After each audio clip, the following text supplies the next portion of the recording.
اللہ تبارک و تعالی نے کلام مقدس کے اندر یہ ارشاد فرمایا ہے، اور یہ خطاب ہے خاص حضور صلی اللہ علیہ وسلم کی ذات کو۔ وَيَوْمَ نَبْعَثُ فِي كُلِّ أُمَّةٍ شَهِيدًا عَلَيْهِمْ مِنْ أَنفُسِهِمْ۔ اللہ نے فرمایا کہ قیامت والے دن جب ہم ہر امت سے، ہر جماعت سے گواہ کھڑا کریں گے ان پر ان کے اپنوں میں سے، وَجِئْنَا بِكَ شَهِيدًا عَلَىٰ هَٰؤُلَاءِ، اور آپ ہوں گے گواہ ان سب پر، وَنَزَّلْنَا عَلَيْكَ الْكِتَابَ تِبْيَانًا لِكُلِّ شَيْءٍ وَهُدًى وَرَحْمَةً وَبُشْرَىٰ لِلْمُسْلِمِينَ۔ اب اللہ نے فرمایا کہ اس منظر کو آپ یاد رکھیں کہ جب قیامت کا دن ہوگا اور ہر نبی اپنی امت کے بارے میں گواہی دے گا، جب اس سے سوال کیا جائے گا کہ انہوں نے آپ کے ساتھ کیا معاملہ کیا، تو وہ بتائیں گے کہ یا اللہ ہم نے ہر ممکن جد و جہد کی، دعوت دی، تبلیغ کی، لیکن یہ اپنے کفر پہ اور اپنی ضد پہ اڑے رہے اور ایمان نہیں لے آئے۔ اب اس کے بعد یہ بھی ہے کہ ایک اور روایت میں ہے کہ وہ مشرکین جن کے خلاف انبیاء گواہی دیں گے تو وہ یہ ایک سوال اٹھائیں گے کہ یا اللہ یہ تو ہمارے زمانے میں انبیاء تھے ہی نہیں، تو یہ کیسے گواہی دے رہے ہیں؟ گواہ کے لیے تو یہ ضروری ہوتا ہے کہ وہ موجود ہو، وہ حاضر ہو، اسی لیے شاہد کا معنی حاضر بھی ہے۔ تو اللہ تبارک و تعالی انبیاء کو حکم دیں گے بھی تم اپنی اس محنت پر کوئی گواہ لا سکتے ہو؟ کہیں گے کہ ہاں حضور محمد مصطفیٰ صلی اللہ علیہ وسلم گواہی دیں۔ تو اب حضور صلی اللہ علیہ وسلم تمام انبیاء کے لیے گواہ بنیں گے اور عرض کریں گے کہ یا اللہ یہ سچ کہہ رہے ہیں، ان نے تیرا دین پہنچا دیا ہے لیکن قوموں نے انکار کیا اور کفر کیا ہے، تیرے نبی جو ہیں وہ سچے۔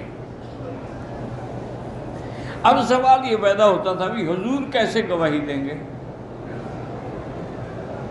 کیونکہ یہ انبیاء تو حضور سے پہلے گزر چکے اور وہ امتیں بھی پہلے گزر چکی، تو اب حضور پاک کیسے گواہی دے رہے ہیں؟ تو اس کا آگے اللہ نے جواب دے دیا کہ ہم نے جو آپ پر قرآن اتارا ہے اس میں یہ ساری بات موجود ہے۔ تو جب اللہ کی وحی آئی، اللہ نے جبریل بھیجا، اللہ نے قرآن اتارا، تو قرآن پاک نے سب کچھ کھول کے رکھ دیا۔ اسی لیے قرآن جو ہے وہ پہلی کتابوں کی تصدیق کرنے والا ہے۔ اب یہاں قرآن پاک کی یاد رکھیں کہ کتنی صفتیں آئی ہیں۔ پہلی تو ہے تبیان لکل شیء، ہر چیز کو کھول کے بیان کرنے والا۔ دوسری اس کی صفت کیا ہے؟ وہ ہدن، وہ ہدایت کرنے والا۔ اور تیسری صفت اس کی کیا ہے کہ وہ رحمتن، اور ماننے والوں کے لیے وہ رحمت ہے۔ اور چوتھی صفت اس کے لیے کیا ہے کہ وہ بشریٰ للمسلمین، جو ایمان لانے والے لوگ ہیں ان کو خوشخبری دینے والا۔ اب تبیانا لکل شیء سے کیا مراد؟ اس پر بڑی بڑی علماء نے بڑی بڑی دقیق بحثیں کی ہیں اور بڑے بڑے اسرار و حکم بھی بیان کیے ہیں، چونکہ قرآن ایک ایسی جامع کتاب ہے کہ فقہا نے اسی سے مسائل استنباط کیے۔ محدثین کرام نے بھی اللہ کے قرآن کے مطابق حدیثوں کو ملایا، جو حدیث قرآن کے مخالف ہے اس کو چھوڑ دیا۔ اور اسی طرح یعنی جتنی بھی دنیا کے اندر اہل علم ہیں سب نے اسی قرآن سے فائدہ اٹھایا۔ اور سنت کا مسئلہ جو ہے حدیث مبارکہ وہ بھی اللہ کے قرآن سے سمجھ آیا کہ یعلمکم الکتاب والحکمت، حکمت سے مراد سنت۔ ما آتاکم الرسول فخذوہ وما نہاکم عنہ فانتہوا، اچھا، اس لیے قرآن میں علماء نے لکھا ہے کہ کوئی ایسا فن بھی نہیں جس کا ذکر قرآن میں نہ ہو، چاہے وہ صراحتاً ہو یا اشارتاً۔ اب دیکھیں جیسے درزی کا کام ہے، کپڑے سینا، کپڑے کو جوڑنا، تو اللہ کے قرآن کی آیت ہے وَاتَّفَقَا عَلَيْهِمَا يَخْصِفَانِ مِنْ وَرَقِ الْجَنَّةِ۔ جب آدم و حوا کے کپڑے اتر گئے تو فوراً انہوں نے درختوں کے پتے جوڑ جوڑ کے اپنے بدن کو چھپایا، تو انہوں نے وہی کام کیا، یہ کپڑوں کو جوڑتے ہیں، وہ پتوں کو جوڑ رہے ہیں۔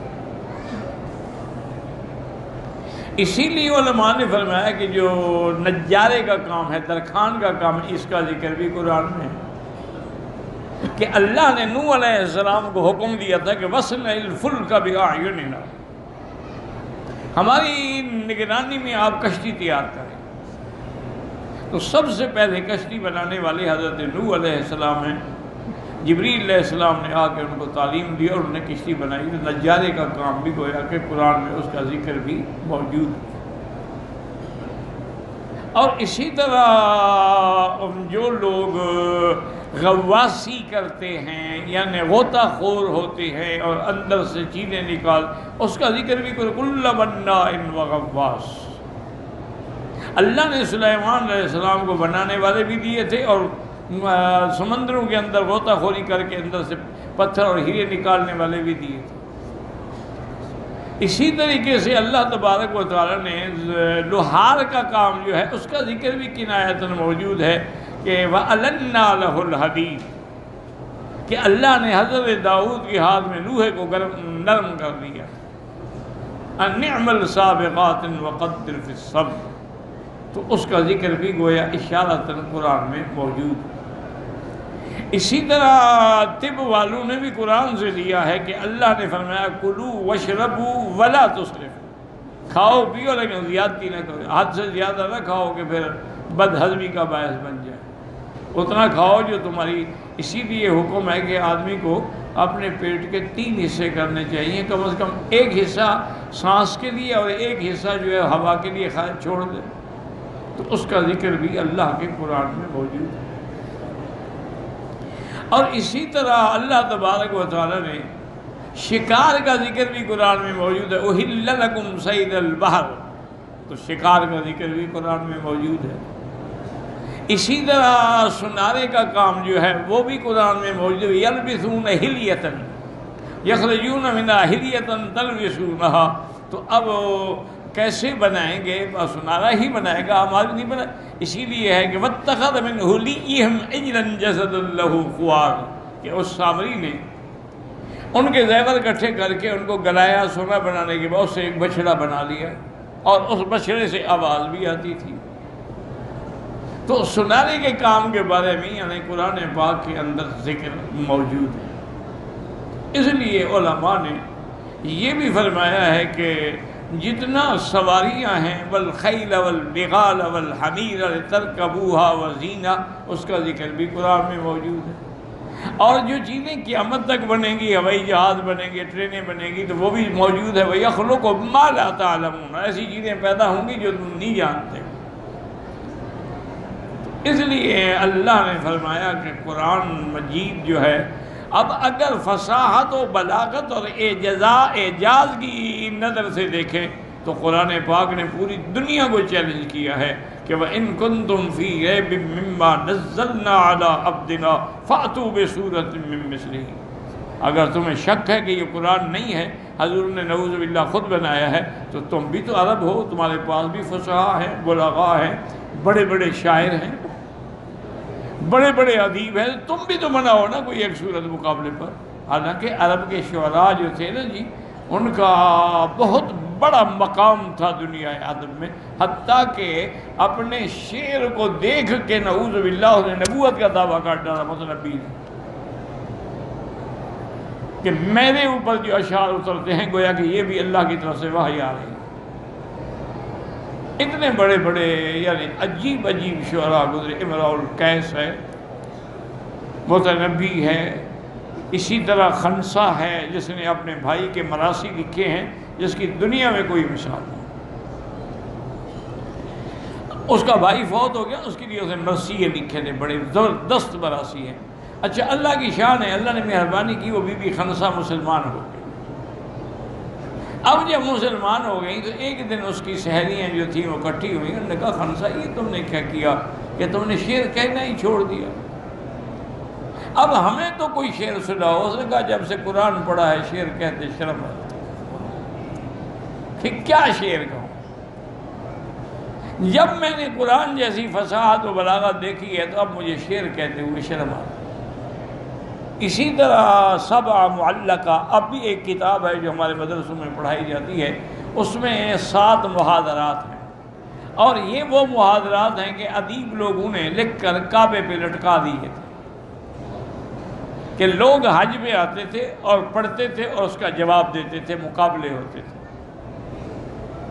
ایک مسلمان کے دل میں بھی خیال آ گیا یار یہ بڑے بڑے شاعر جو ہیں یہ معلقات کر لٹکا رہے ہیں تو میں بھی کوئی چیز، اس نے ایک چھوٹی سی سورت قرآن کی منتخب کی، انا اعطیناک الکوثر فصل لربک وانحر ان شانئک ھو الابتر، یہ لکھ کے کعبے کے غلاف کے ساتھ لٹکا دیا۔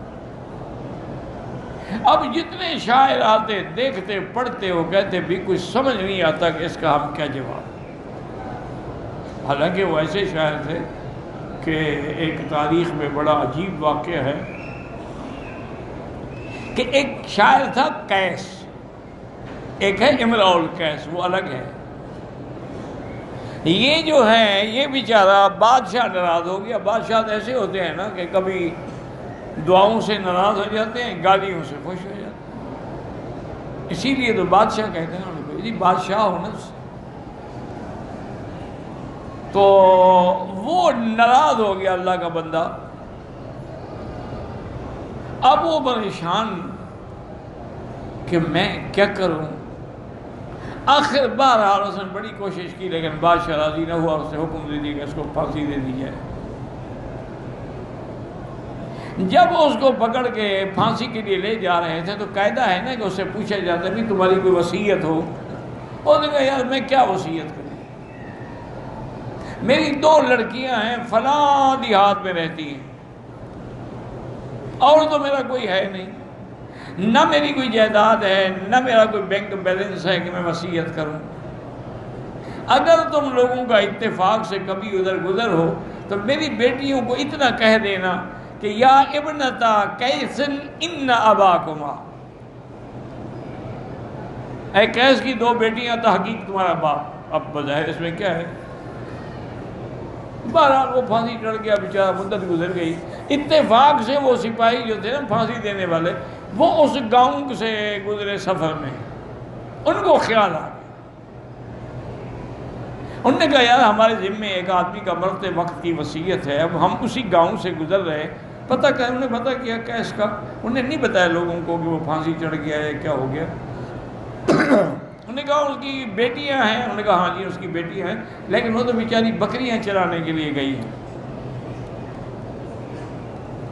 تو وہ دونوں جو تھے نا جی وہ بھی وہیں چل پڑے۔ انہوں نے کہا کتنا دور؟ انہوں نے کہا یہ سامنے کھیت ہے وہاں بکریاں چراتی ہیں۔ وہاں گئے، انہوں نے آپس میں مشورہ کیا بھی لڑکیاں ہیں بیچاری، ان کو بھی نہیں بتانا کہ تمہارا باپ پھانسی چڑھ گیا ہے، خام خواہ رو رو کے ہلاک ہو جائیں گے، ہمیں ضرورت ہی کیا ہے اس بات بتانے کی۔ انہوں نے جا کے سلام کیا، انہوں نے کہا کہ ہم فلاں شہر سے آئے ہیں اور ہمیں تمہارے والد ملے تھے قیس۔ انہوں نے کہا کوئی پیغام دیا تھا؟ انہوں نے کہا ہاں پیغام دیا تھا، انہوں نے کہا تھا کہ یا ابنتا قیس ان اباکما۔ اتنی دیر میں ایک لڑکی نے اپنے ساتھ جو خنجر تھا نکالا اور اس کی گردن اڑا دی، دوسرا بھاگ گیا۔ اب ان لڑکیوں کو پکڑا گیا، پھر وہ بادشاہ کے سامنے پیش ہوئے، یہ انہوں نے کہا تم نے ہمارے آدمی کو کیوں قتل کر دیا ہے؟ انہوں نے کہا بادشاہ سلامت آپ ناراض نہ ہوں، ہم نے اپنے باپ کا بدلہ لیا۔ انہوں نے کہا کیسے بدلہ لیا؟ انہوں نے کہا ہمارے باپ نے پیغام بھیجا تھا کہ یا ابنتا قیس ان اباکما، اب اس کا دوسرا مصرع آپ شاعروں کو بلائیں کہ وہ بنائیں۔ کوئی شاعر صحیح مصرع نہ بنا سکا، تو بادشاہ نے کہا اچھا اگلا مصرع۔ انہوں نے کہا قد قتل وقاتلہ لناکما، وہ قتل ہو گیا ہے اور قاتل تمہارے سامنے کھڑے ہیں، بدلہ لے لو اپنے باپ کا۔ تو ہم نے تو اپنے باپ کا بدلہ لیا۔ بادشاہ بڑے خوش ہوئے، انہوں نے لڑکیوں کو انعام و اکرام سے بھی نوازا، ان کا تم نے ٹھیک کیا، یہ تو نہیں بتایا کہ قتل تو میں نے کیا تھا، اب یہ کیسے بتایا کہ آرڈر تو میرا تھا نا۔ تو اس لیے یعنی عرب کے اندر ایسے ایسے بلیغ شاعر گزرے ہیں جن کو اپنی قوت شعر پہ ناز تھی۔ اب جب شعراء حج کے موقع پہ آئے، دیکھتے ہیں پڑھتے ہیں کہ یار یہ کیا لکھا ہوا، انا اعطیناک الکوثر فصلی لربک وانحر ان شانئک ھو الابتر، اب کیا ہم اس کے جواب میں کیا لکھیں؟ آخر ان کا جو اس وقت کے زمانے میں استاد تھا نا ربیہ، اس کو بلا کے لے آئے، انہوں نے کہا استاد جی آج تو ایک اور کلام لٹکا ہوا ہے جس کا ہمارے پاس کوئی جواب نہیں ہے۔ اس نے آگے پڑھا اور غور کیا، غور کرتا رہا، کہا کہ کاغذ قلم لے آؤ، کاغذ قلم لے آیا، اسے کہا اس کے اوپر یہی لکھو اور نیچے لکھو واللہ لیس ھذا من کلام البشر، کہ خدا کی قسم یہ کسی بندے کا کلام نہیں، اور یہ بھی اس کے ساتھ لٹکا دے۔ تو ان کو بھی یہ اعتراف تھا، دیکھیں نا جی انسان تو انسان ہے، جنہوں نے قرآن سنا تو ایمان لے آئے، انسان تو چلو پھر بھی ایک اشرف المخلوقات ہے، جن تو آگ کی پیداوار ہے، لیکن جب انہوں نے قرآن سنا حضور پاک کی زبان سے فوراً سلام لے آئے۔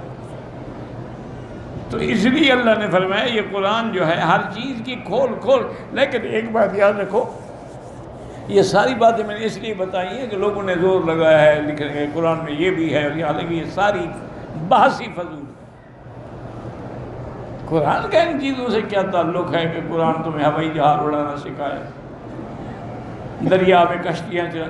تبیانا لکل شیء کا معنی یہ ہے کہ قرآن کے اندر ہر وہ چیز جو حلال ہے، جو حرام ہے، جو حدود ہیں، جو قصاص ہے، ان کا بیان ہے۔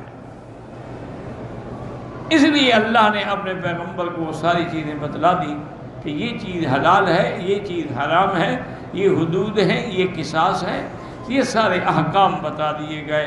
حیض والی عورت کا مسئلہ ہے، چاند کے بارے میں مسئلہ ہے، اور کئی اللہ کے راستے میں خرچ کرنے کے یہ سوال تھے، یہ قرآن نے سب کھول کے بیان کر دیے۔ ان باقی یہ چیزیں اگر اس سے مفہوم ہوتی ہیں، ہوتی رہیں، لیکن قرآن کا مقصد یہ نہیں ہے، کیونکہ اگلا لفظ خود ہدایت بتا رہا ہے، وَتِبْيَانًا لِكُلِّ شَيْءٍ وَهُدًى، وہ تو ہدایت ہے۔ إِنَّ هَذَا الْقُرْآنَ يَهْدِي لِلَّتِي هِيَ أَقْوَمُ، یہ قرآن ہدایت دینے والا ہے۔ اسی طرح فرمایا الف لام میم ذَلِكَ الْكِتَابُ لَا رَيْبَ فِيهِ هُدًى لِّلْمُتَّقِينَ، یہ ہدایت دینے والا ہے۔ اور اسی طرح فرمایا یاد رکھیں کہ یہ رحمت بھی ہے، قیامت میں اپنے پڑھنے والوں کو چھڑائے گا، قیامت میں ان کی سفارش کرے گا۔ اور فرمایا یہ قرآن جو ہے بشارت بھی ہے، خوشخبری بھی ہے ان لوگوں کے لیے جو اسلام لے آئے ہیں۔ فرمایا وَبُشْرَى لِلْمُسْلِمِينَ، کہ تمہارے لیے بشارت ہے، تمہارے لیے اللہ کی جنت تیار ہے، اللہ تم پہ راضی ہے۔ تو اس لیے قرآن جو ہے وہ بشیر بھی ہے، قرآن جو ہے وہ نذیر بھی ہے۔ اس لیے آگے فرماتے ہیں ان اللہ یأمر بالعدل والإحسان وَإِيتَاءِ ذِي الْقُرْبَى وَيَنْهَى عَنِ الْفَحْشَاءِ وَالْمُنْكَرِ وَالْبَغْيِ يَعِظُكُمْ لَعَلَّكُمْ تَذَكَّرُونَ۔ اللہ تمہیں حکم دیتے ہیں عدل کا اور احسان کا۔ یاد رکھو عدل کا معنی براہ اگر سامنے رکھا جائے وہ تو ہے برابر کا انصاف، لیکن یہ معنی نہیں ہوتا کہ برابر کا انصاف ہو۔ اب دیکھنا لڑکے کو 2 حصے ملتے ہیں وراثت میں، لڑکی کو آدھا ایک ملتا ہے، تو یہ پھر برابر تو نہ ہوئے نا۔ اسی سے بعض لوگوں نے کہا ہے کہ نہیں مرد عورت برابر ہے۔ بھئی اللہ کے بندے کیسے مرد اور عورت برابر ہے؟ انہوں نے کہا جی عدل جو ہے تو عدل تو یہی ہے، تو یہ معنی نہیں ہے۔ عدل کا معنی یہ ہے کہ آتے لکل ذی حق حقہ، ہر حق والے کو حق دو، یہ عدل ہے۔ اگر 2 آدمیوں کے درمیان فیصلہ کرنا پڑے تو انحکم بالعدل، انصاف سے فیصلہ کرو، یہ نہ دیکھو کہ یہ میری جماعت کا ہے اور یہ میرا مخالف ہے۔ اور بعض علماء نے فرمایا، حضرت ابن عباس نے فرمایا کہ عدل کا معنی ہی یہ ہے کہ لا الہ الا اللہ، اللہ کی وحدانیت کا اقرار کرو۔ انہوں نے کہا عدل کا معنی یہی ہے۔ اور اسی طریقے سے حضرت سفیان بن عیینہ فرماتے ہیں کہ عدل کا معنی یہ ہے استواء السریرۃ والعلانیہ۔ کیا معنی؟ تمہارا ظاہر اور باطن ایک ہو۔ یہ نہیں ہے کہ ظاہر میں تو تم ماشاءاللہ بڑے پارسا اور بڑے پیر اور بڑے بزرگ بنو، اور جب علیحدہ ہوں کار دیگر میں کنند وہاں جا کے ایسے کام کرو کہ شیطان بھی شرما جائے۔ نہیں، یہ عدل نہیں۔ عدل یہ ہے کہ دونوں برابر ہو، علانیہ بھی برابر ہو اور سریرہ بھی برابر ہو۔ اسی طرح فرمایا کہ اللہ تبارک و تعالیٰ نے یہ بھی بتلا دیا کہ والفحشاء والمنکر، اور اللہ احسان، اصل احسان کا معنی یہ ہے کہ ان تعبد اللہ کأنک تراہ، ایسے نماز پڑھو جیسے تم کو ہے کہ خدا کو دیکھ رہے ہو۔ یہ مقام احسان ہے۔ ایک ہے نا اسلام، ایمان اور احسان، احسان یہ ہے۔ اور اس کے بعد وَإِيتَاءِ ذِي الْقُرْبَى، رشتہ داروں سے صلہ رحمی کرو، کیونکہ جو قطع رحمی کرتے ہیں اللہ ان کو اپنی رحمت سے کاٹ دیتے ہیں۔ تمہارے رشتہ دار ہیں، ان کے ساتھ صلہ رحمی کرو۔ صلہ رحمی کا معنی یہ ہے کہ ان کے دکھ سکھ میں مدد کرو۔ یہ معنی نہیں ہوتا صلہ رحمی کر کے ان سے رشتہ کرو، رشتہ نہ کرو تو صلہ رحمی نہیں، ان کی ہر دکھ سکھ کے اندر معاونت کرو۔ وَإِيتَاءِ ذِي الْقُرْبَى وَيَنْهَى عَنِ الْفَحْشَاءِ وَالْمُنْكَرِ، اللہ فواحش، محرمات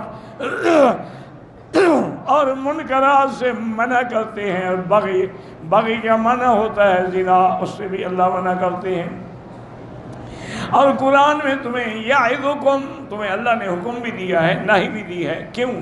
لعلکم تذکرون، تاکہ تم نصیحت پکڑو، اور جب نصیحت پکڑ لو تو پھر آگے اللہ کا پیغام پہنچاؤ۔ تو ان آیات مبارکہ میں اللہ تبارک و تعالی نے عظمت قرآن کا بھی ذکر ہے اور عظمت مصطفیٰ کا بھی ذکر ہے، صلی اللہ علیہ وعلا آلہ و اصحابہ وسلم تسلیما کثیرا کثیرا، واللہ اعلم۔